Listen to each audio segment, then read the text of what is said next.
I'll just wait one more minute and then we can get started.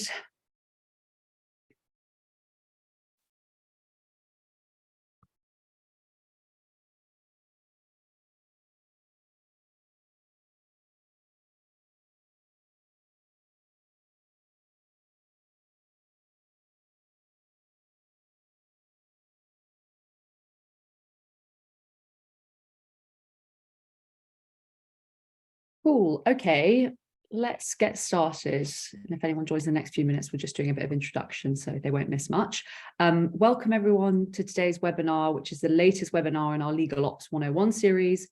And today we're going to be covering how to be tech ready, and not just how to prepare to implement tech, but actually choosing the right tech in the first place and then taking all the right steps to implement it successfully.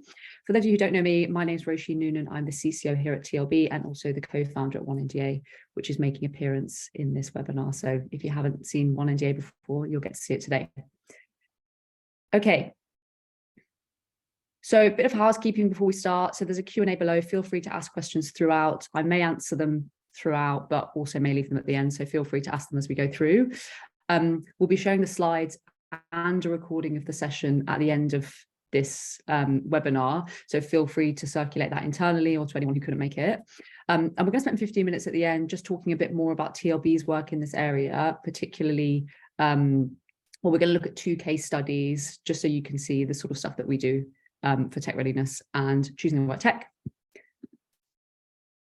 So thank you all for joining. And I imagine if you've joined today, that's because you're thinking about implementing legal tech, or maybe you've already implemented legal tech, or you're thinking about it, you may have bought something, and you're not alone. So the average legal department is expecting to increase their spend on legal tech 3 times in the next 3 years. So by 2025, people are expecting to spend about 12% of their budget on legal tech, which is huge.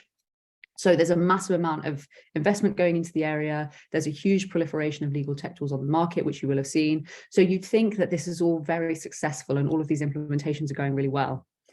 Well, that's not exactly the case. So in fact, 77% of legal tech implementations are failing. You may have seen this stat bandied around, but this is a huge number of tech implementations which aren't succeeding. This is hugely costly, both reputationally for you, but also in terms of budget and time. You know, you don't just have the cost of the tool itself, but the time that you personally invest in getting it implemented, and lots of other people in your business do too. So it can be very damaging for you to get this wrong. So why is this happening?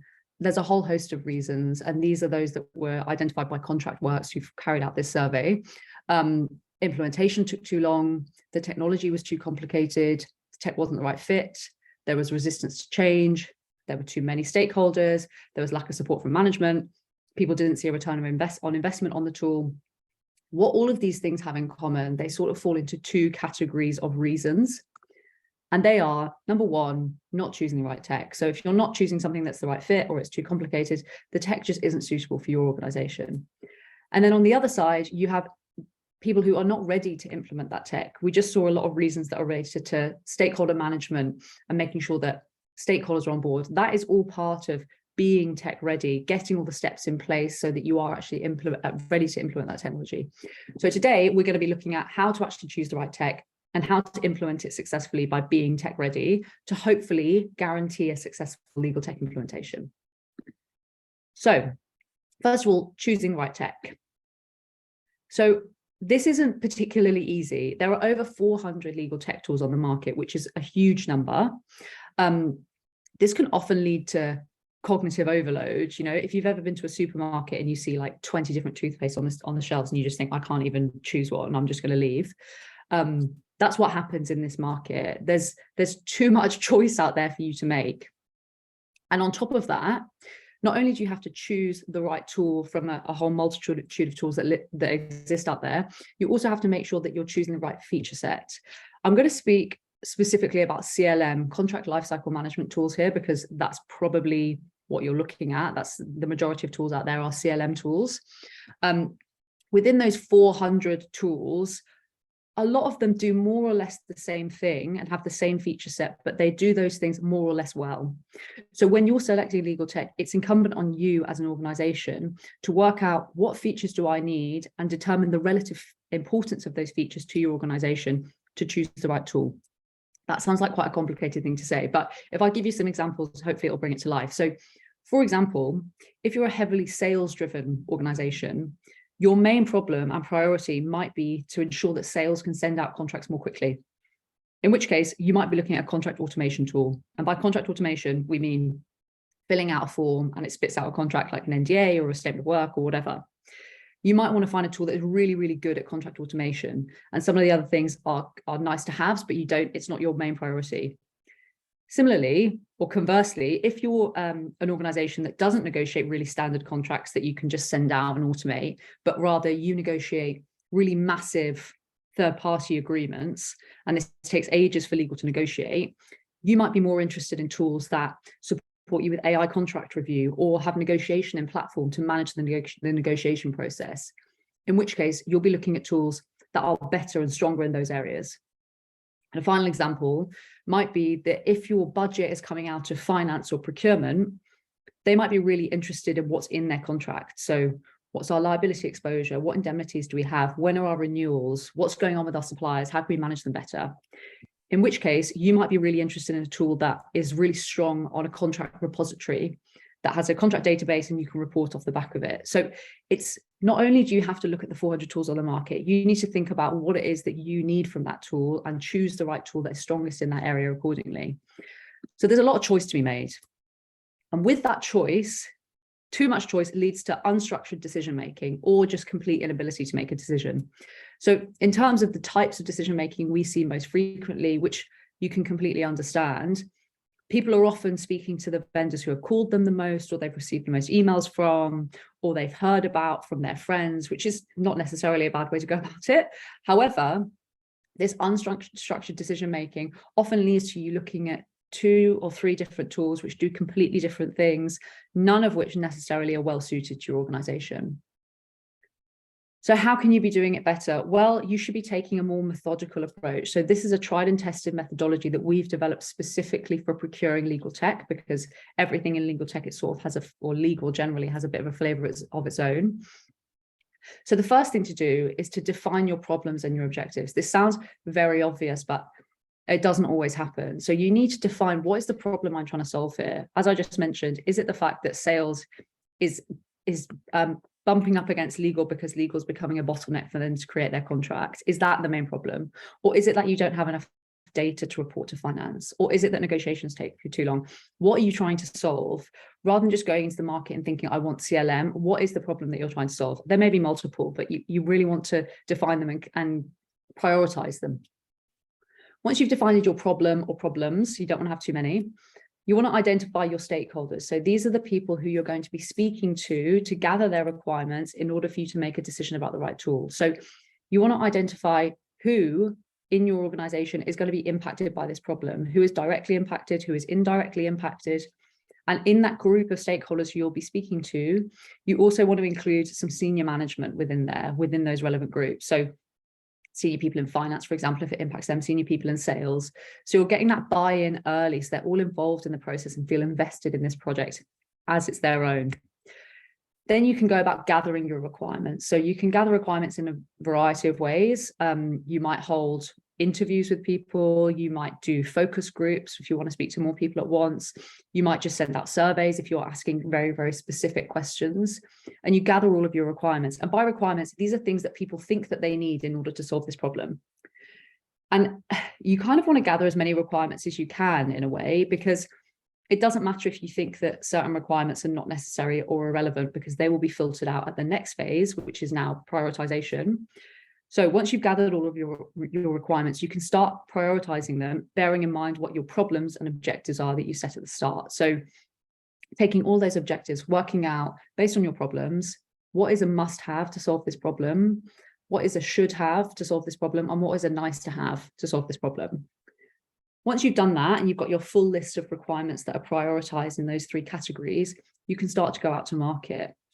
And you really want to go out to market and map your must-haves with vendors on the market who can satisfy your must-haves. So you can select certain vendors to send out your RFP to based on what your requirements are saying. You can then do very targeted demos, so you're not spending hours and hours on demos of random tools. Once you've carried out your demos, you can select someone and issue your award.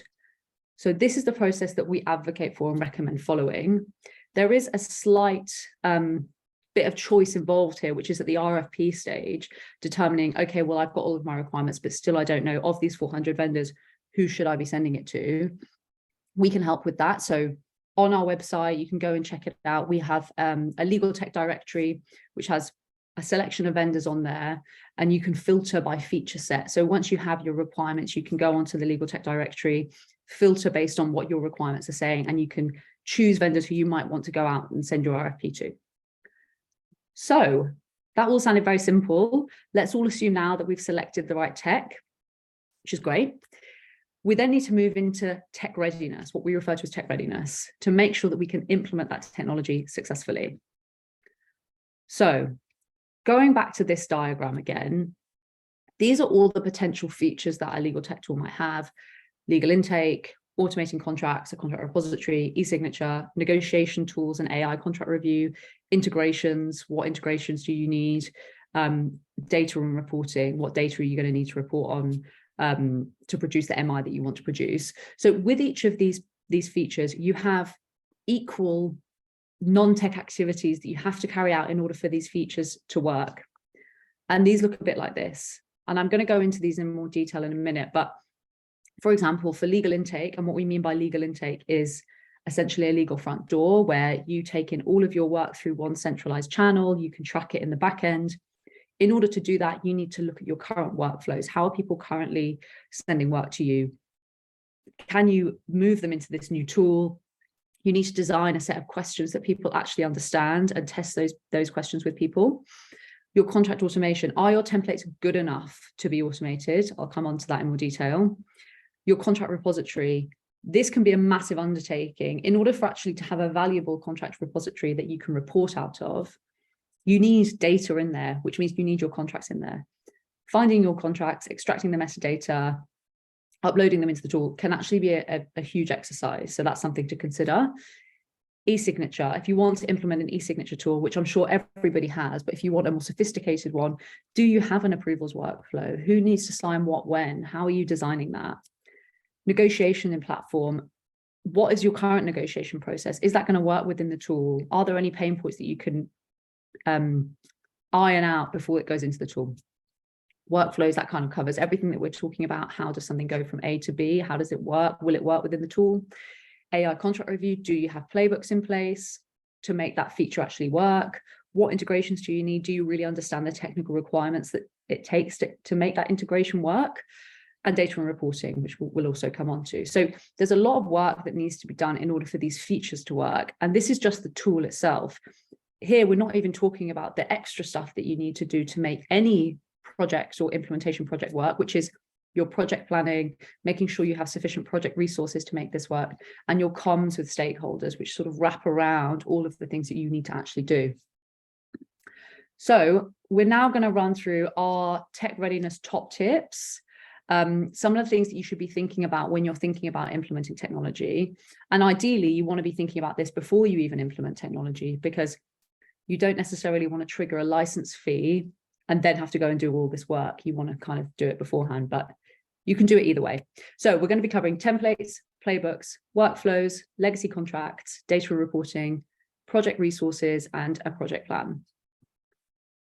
So first of all, templates. So people think often that legal tech can be plug and play and off you go. I've got some templates, I'm just going to put them in the tool and away we go. But actually, there are certain template types that are much easier and much more optimized for optimization than others. So this is an example of a template which is not very well optimized for automation. You can see that it's got a lot of yellow optionality everywhere. All of these yellow options are indicative of a question that will have to be asked of a business user for them to fill it out. And you may have reams and reams and reams of these yellow text throughout the document.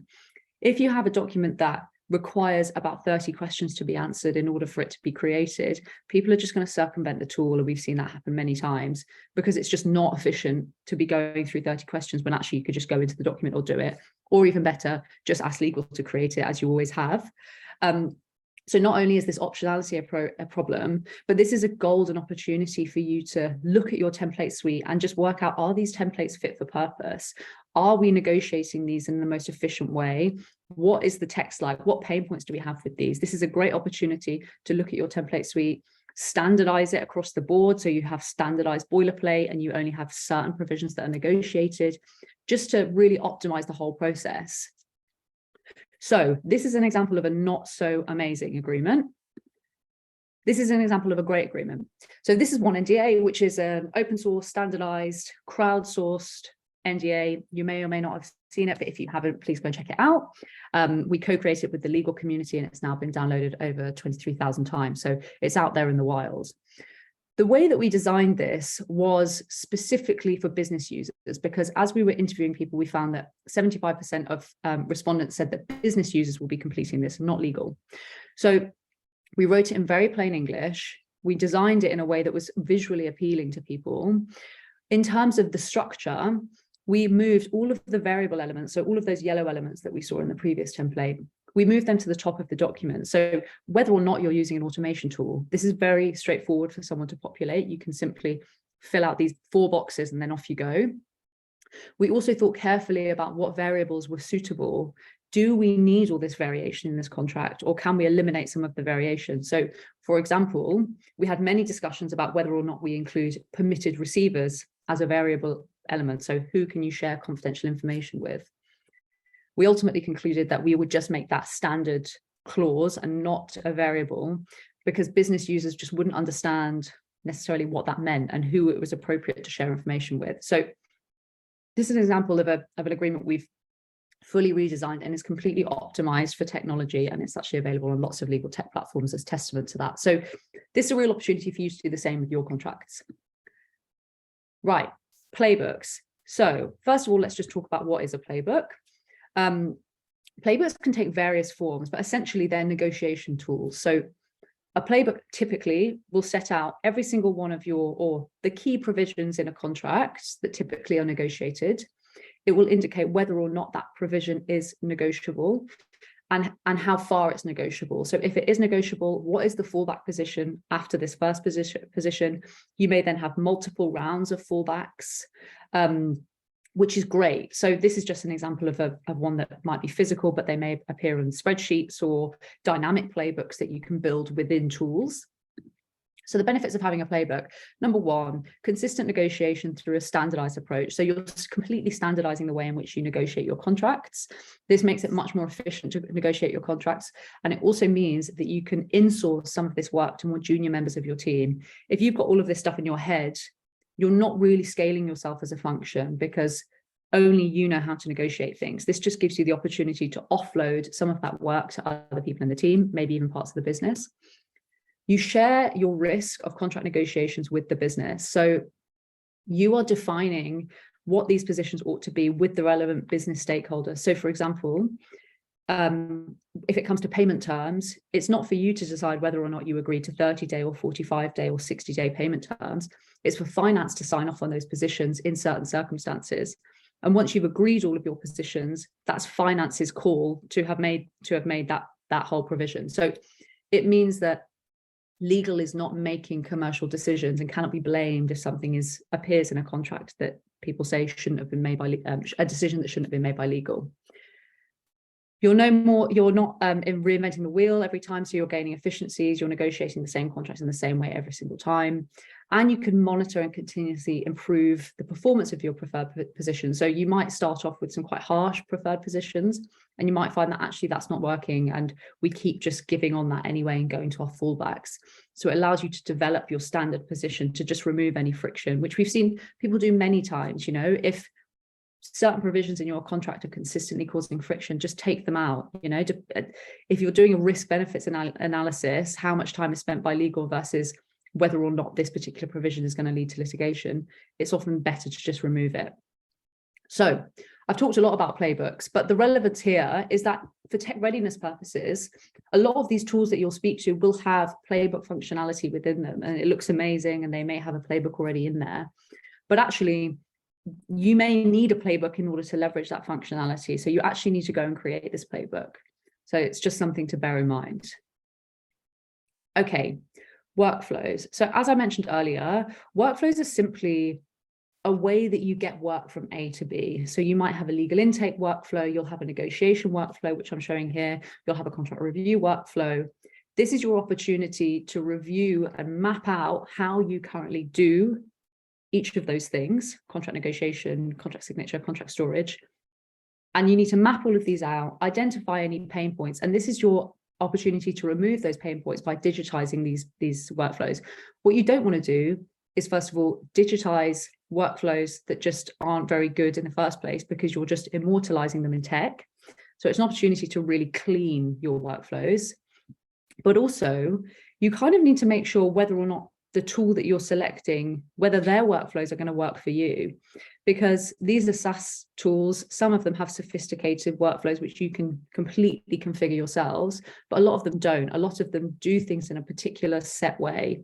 So you need to work out, is the way that we do things going to correspond and correlate with the way that they do things, or is this going to cause us massive problems in our negotiations or review or whatever? So you need to think about your workflows, map them out, and work out how they correlate with what's going on in the tool. So legacy contracts, this is actually underestimated a lot, and this often ends up being one of the biggest work streams that you need to think about when you're doing tech readiness. So if you want a contract repository to function, you need that data. So you need to go and get your contracts and put them into the tool. Finding your contracts we found in our experience can be a really difficult undertaking, because they're often in Salesforce, or they're in that person's inbox who's now left. They're globally over here or over here, and you have to go out and find them. So the finding them bit is quite difficult in itself. Then in order to report on them and report on the data that you want to report on, you need to tag them on the way in. You need to be tagging the clauses that you want to be reporting on. That can sometimes not always work so well, because the way that AI works, sometimes if you have things in merge cells, for example, it will just pull all of that information when you don't want it to. So someone actually needs to QA that upload to make sure that it's pulling the right information. That can also be quite a big exercise to train the AI on the way in which your contracts are structured. So that whole work stream can take up quite a lot of time. It's also a good opportunity, going back to template design, to look at the way that your contracts are designed going forward, to make sure that the way in which they are structured works for the AI that you're working with. Because what you don't want to do is do this massive project of uploading your legacy contracts, tagging them, making it all perfect, and then you keep uploading your new ones and you're experiencing the same problems. You want to make sure that your new contracts are completely optimized for that tool. Okay, data and reporting. We're all obsessed with data, and people are asking more and more of legal, particularly when it comes to data and reporting. But we often find that people come to us and say, what data should I actually be reporting on? It really depends. So you need to start with thinking about, what MI do you want to provide? What management information do you want to provide to your business? And therefore, what data do you need to be collecting from this tool in order to provide that MI? So for example, you might be most interested in how long it takes your team to do certain things, because you might want to hold your team to account on certain SLAs. So is that an interesting data point for you, the time it takes for you to do a certain activity, in which case you want to be pulling that data? On the flip side, you might not care about that at all. You might be caring about who in the business is using legal the most, who are the biggest users of legal, and therefore what training might I need to provide to these people. That's a completely different data point that you might be interested in finding out about. So you need to decide, what is it that I want to report on, and then go and find the data and see if the tool can facilitate it. Okay, this maybe should have come first, but I just wanted to illustrate all of the things that might need to go into your project plan. So you really need a project plan to do this. As I mentioned earlier, legal tech is not just plug and play. You really need to think about how you're going to deliver this. And you need to do that first by defining all of your use cases. And by a use case, what I mean is, for example, sales needs to send out an NDA automatically. That is one use case. Another use case might be finance needs this report from the repository. These are different use cases. You need to go out and you need to identify what all those use cases are, and then you need to prioritize them based on the need in the business, the urgency of the use case, how easy it's going to be to implement. Okay, so for example, the automation might be really simple to implement, but the reporting might be way more difficult. So prioritizing those all, and then based on that, you can actually go and communicate with stakeholders where they're going to appear on the pecking order as you carry out your project plan. So you really do need to do that as well, making sure that people are involved and understand when their thing is going to get done, because we often find that these projects can lose momentum because the people who were engaged with the project at the start think, well, I have no idea when I'm getting what I was involved with at the start. I thought I was going to get this thing 6 months ago. It's now a year later. You know, I'm not interested in this anymore. So communicating with people throughout what you're going to get when is so important to keep them engaged with the project. Okay, you also need project resources. You can't do this alone. And frankly, even though this is a legal tech tool, it's not necessarily a solely legal project that legal has to implement by themselves. I think we often see that legal is saddled with the whole implementation, which just isn't reasonable, and we don't necessarily have the expertise in those teams to deliver that. So you want to compile a project team, and preferably that be a cross-functional project team, so involving people from IT, involving people from the different teams who are impacted by the tool, which, for example, might be sales, it might be finance, whoever. Compile your project team, set up the right governance for the project, and set up regular meetings. So making sure you're meeting at regular intervals, making sure people have clear objectives and that you're hitting those objectives, and that the project isn't just going off the rails. And also relying on the supplier for support. So all of these vendors have amazing customer success teams, and they also provide implementation support. So calling on your vendors to actually help you is a great idea, because they are experts in their tool. They know exactly what they're doing, and you know, they will have the resource to do it in a way that your team won't necessarily. So that is tech readiness, a canter through tech readiness. So you're looking at a recipe for success. If you choose the right tech and you're completely tech ready, then you can hopefully guarantee the success of your legal tech implementation. So I'm going to now just move on to some of the work that we've done in this area so that you can see how this works in practice, because I appreciate that some of that is a little bit abstract. So first of all, tech selection. So I talked earlier about the process that you go through for tech selection, which can potentially seem a little bit daunting. So it's a case of defining your problems, going out and speaking to your stakeholders, gathering requirements, prioritizing those requirements. It looks like it could be a big process, which it is in large organizations, but it doesn't always have to be. So this was a tech selection project that we carried out recently with a pharmaceutical company. The company's quite big, but their legal team was fairly small. So it's a 3-person legal team, very, very contracts heavy. So they'd already done quite a lot of the business requirements gathering piece themselves and the requirements for legal. So we worked with them to define what their problems were. The first problem was requests for status updates. We see this a lot as well. People within the business not necessarily having visibility over what's going on in legal. And as a consequence of that, they're always asking, hey, where's my contract? Hey, where's this? Which is just a time sink for everybody involved. So requests for status updates, ideally, we'd like to solve that by providing some visibility, dashboards that the business can just look at straight away. Request for contracts was also a problem. So contract automation was high up the list in terms of things that they were looking for. And also being able to demonstrate their value. So reporting out of the tool, how long things were taking, how much work that they were able to deliver in a month, to be able to report that up and say, hey, we need another person. It's really making the business case for more resource. So what we delivered, we defined their problems, gathered all of their requirements, and prioritized those requirements in terms of the must-have, should-have, nice-to-have. Based on those requirements, we then mapped those requirements against the market to identify 4 vendors that we thought would be best suited to their requirements.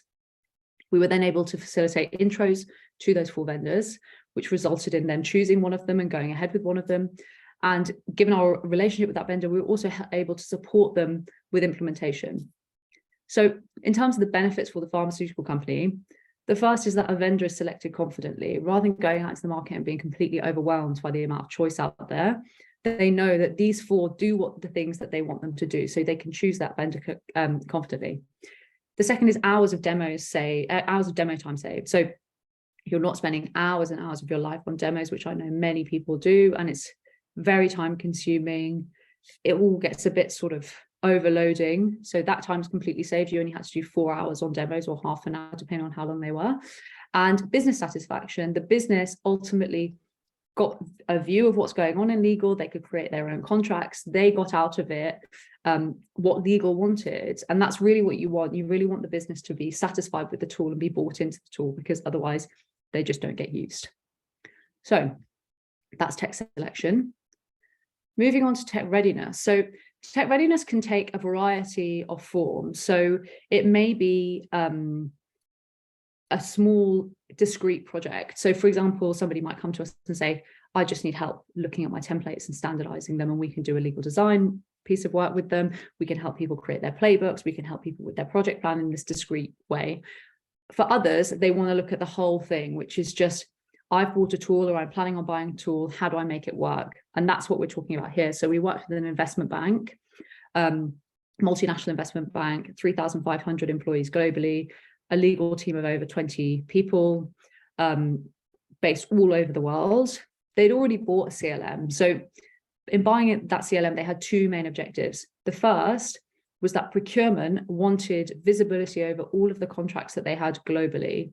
So they wanted a contract repository, and they wanted to be able to report out of that contract repository as to what's going on in their contracts across the globe. And at the moment, all of their contracts were based all over the place. So that was number one. The sub-objective, so not the main objective, but the second objective, was to speed up the way in which contracts were created in their M&A team.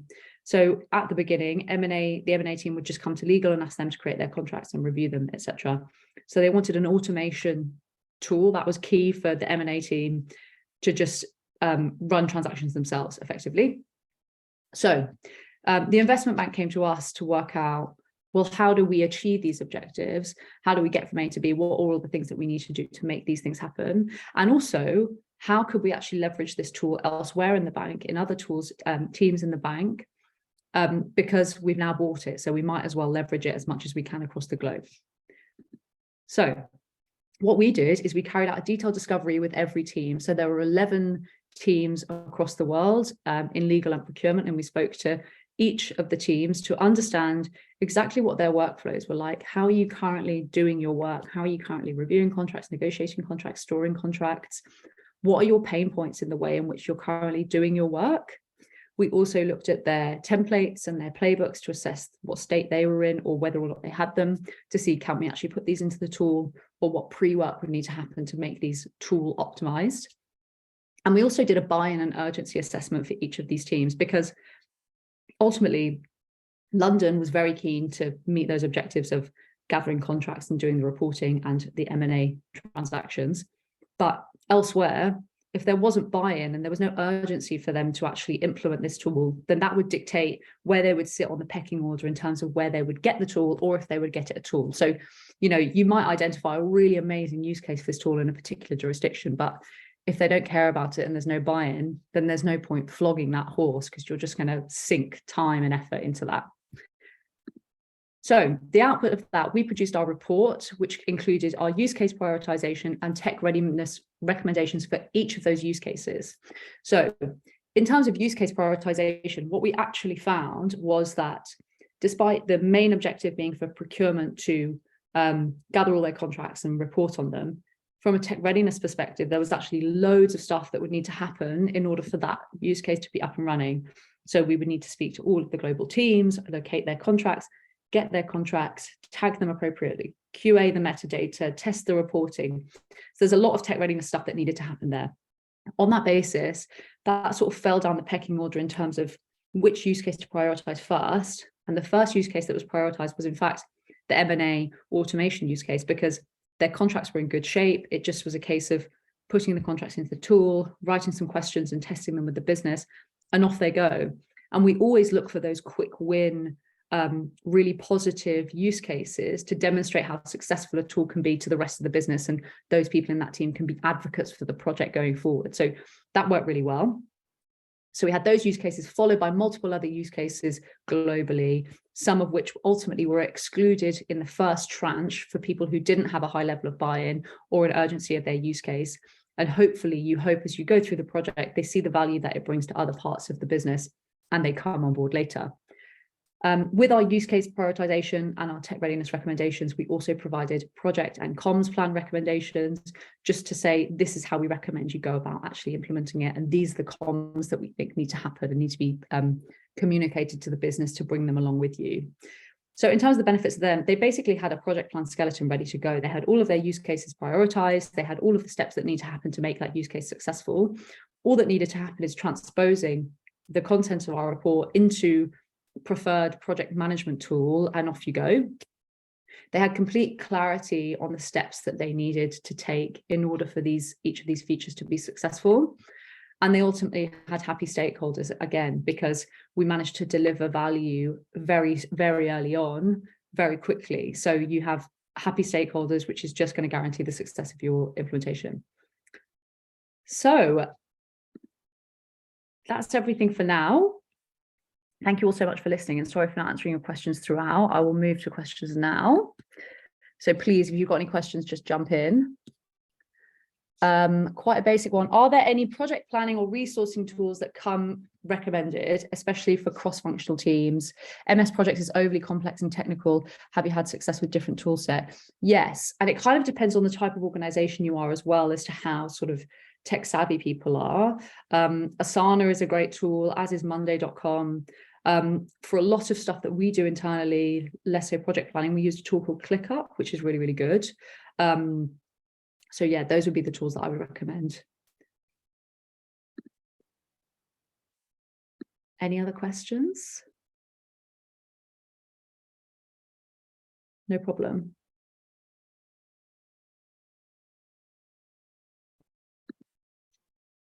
No?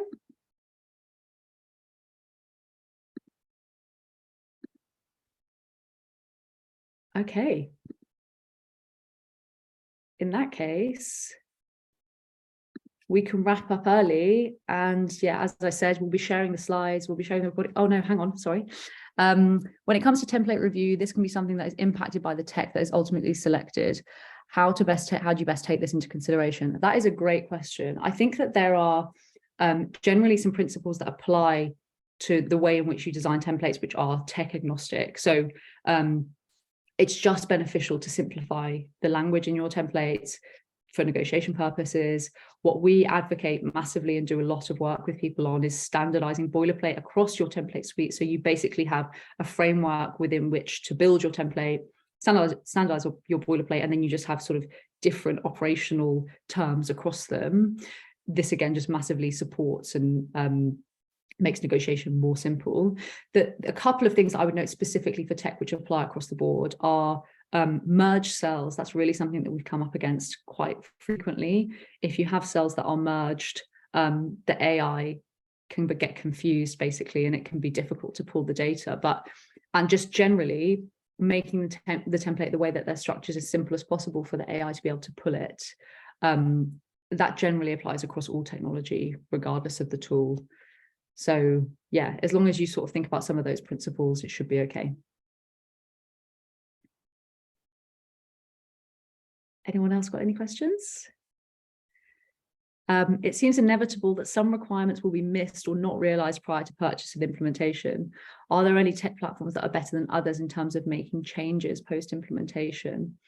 I'm not sure if you mean sort of changes to the way in which the tool functions, because as I mentioned, they're SaaS tools, so generally no, although smaller tools are often much more accommodating. So if you go with a smaller vendor, they may not have the full suite of functionality that you're looking for, or maybe it won't be as sophisticated as you're looking for, but they're often much more accommodating when you say, actually, this isn't working, or we need this integration, can you build it, or can you change this? They're much more accommodating when it comes to that. But no, there totally are. Things come out the woodwork as you go along. And I think the way in which I described it, which I didn't mention, is that the way that those projects are almost envisaged, the way I described it, is like waterfall, delivering here all the way through to here. But that's not necessarily the case. In most cases, you want to deliver this project agile to see, okay, doing a pilot use case first, that didn't really work because this workflow isn't what we thought it was going to be. So you learn consistently as you're going through the project, and you adapt your project as you go through.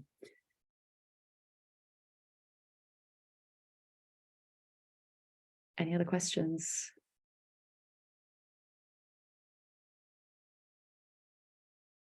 No. Okay. Well, thank you all so much for joining. Yeah, as I said, we'll circulate the slides and we'll circulate the recording. And if you've got any other questions you think of later, just feel free to drop me an email. I'd be happy to have a chat. All right, thank you so much. See you next time. Bye.